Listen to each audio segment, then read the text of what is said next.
Everyone, आज हम लोग बात करेंगे ऑर्थोडोंटिक डायग्नोसिस के बारे में। Orthodontic diagnosis deals with definition of various characteristics of mall occlusion, और उस कैरेक्टरिस्टिक्स की बेस पे हम लोग जो ट्रीटमेंट ऑप्शंस होते हैं उनको शॉर्टलिस्ट करते हैं। ठीक है, तो ऑर्थोडोंटिक डायग्नोसिस की बात करें तो ऑर्थोडोंटिक डायग्नोसिस में वेरियस क्लिनिकल इम्प्लीमेंट्स यूज़ होते हैं जिसको हम लोग कहते हैं diagnostic aids. Diagnostic aids mean वो एड्स या वो टूल्स जो यूज़ होते हैं फॉर डायग्नोसिस, उसको हम लोग कहते हैं डायग्नोस्टिक एड्स। तो डायग्नोस्टिक एड्स जो होते हैं हमारे पास दो टाइप्स के होते हैं। एक होते हैं एसेंशियल डायग्नोस्टिक एड्स और दूसरे होते हैं supplemental diagnostic ads.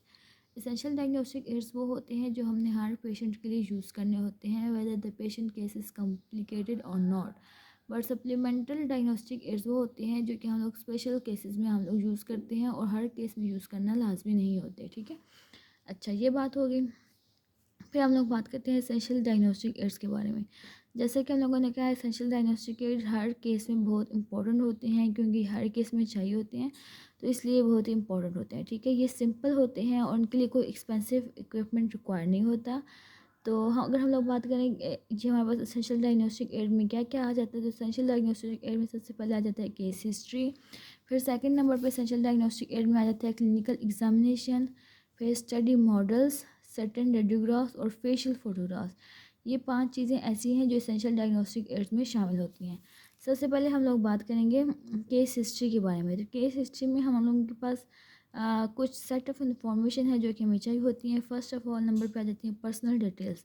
Personal details में हमारे पास आ जाता है नेम, एज, सेक्स, ऑक्यूपेशन, और ये सारी चीज़ें जो हैं पता करनी होती हैं क्योंकि ये चीज़ें जो है इन्फ्लुएंस करती हैं ट्रीटमेंट ऑप्शंस को और पेशेंट के साथ कम्युनिकेशन में हेल्प करती हैं। ठीक है, तो इसलिए personal details are very important in case history, so इसलिए इसको फर्स्ट नंबर पर रखा गया है इन केस हिस्ट्री में। सेकंड जो चीज़ आ जाती है केस हिस्ट्री में, वो ये इंपॉर्टेंट होती है कि चीफ कंप्लेंट पेशेंट की क्या है।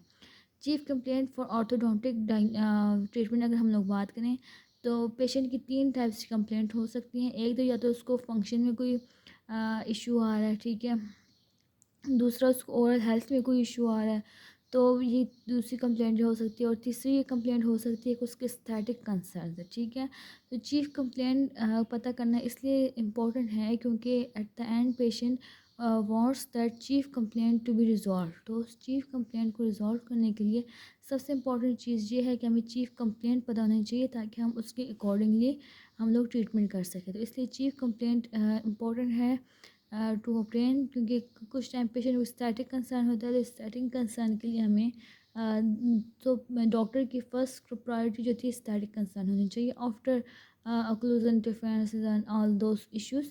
लेकिन जो फर्स्ट कंसर्न होना चाहिए वो पेशेंट की चीफ कंप्लेंट क्या है वो चीज़ देखनी चाहिए। ठीक है, उसके अलावा हम लोग केस हिस्ट्री में क्या देखते हैं, मेडिकल हिस्ट्री।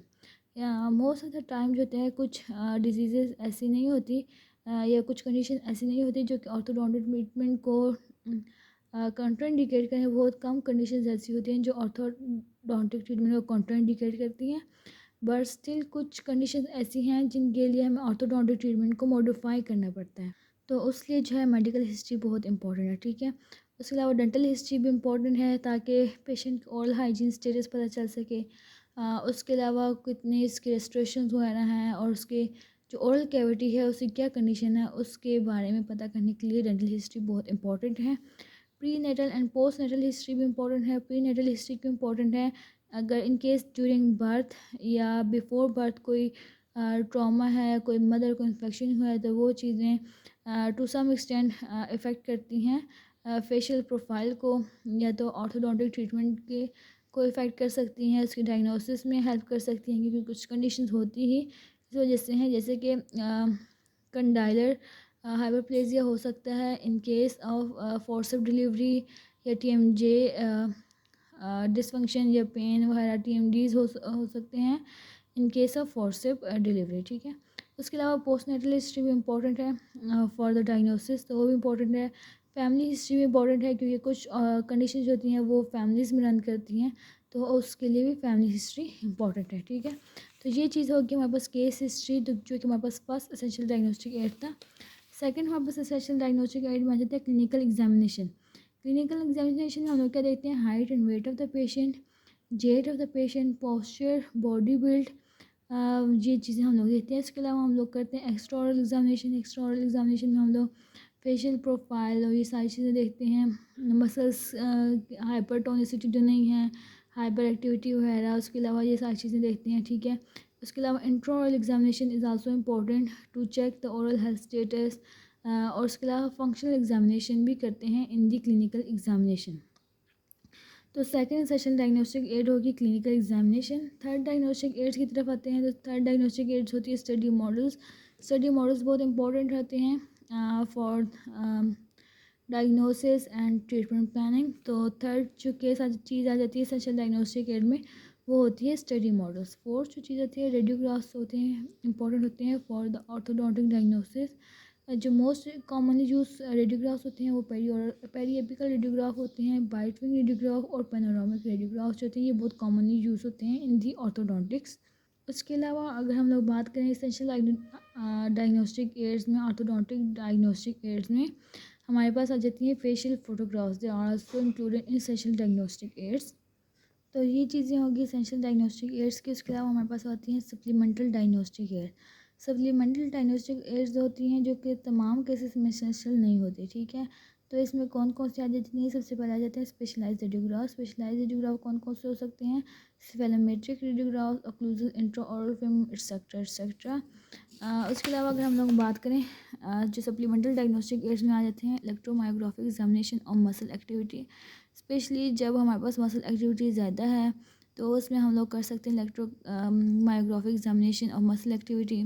थर्ड में हम लोग जो सप्लीमेंटल डायग्नोस्टिक एड्स में आ जाता है hand wrist radiograph. Hand wrist radiograph क्यों करते हैं? To access the bone age and maturation age, क्योंकि ये इफेक्ट करते हैं ऑर्थोडोंटिक जो ट्रीटमेंट होते हैं उनके ऑप्शंस को इफेक्ट करते हैं, क्योंकि एज एक बहुत इंपॉर्टेंट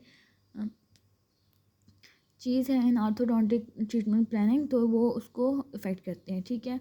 फर्दर हम लोग एंडोक्राइन टेस्ट कर सकते हैं for in the supplemental diagnostic aids. इसके अलावा हम लोग एस्टिमेशन ऑफ बीएमआर कर सकते हैं। BMR is basically metabolic rate. और उसके अलावा occlusograms are also included in supplemental diagnostic aid. तो this was all about orthodontic diagnostic aids, जिसमें हम लोगों ने बात की एसेंशियल डायग्नोस्टिक एड्स होते हैं और सप्लीमेंटल डायग्नोस्टिक एड्स होते हैं, ठीक है। Thank you so much for watching. If you like our video, don't forget to like, share, subscribe and comment.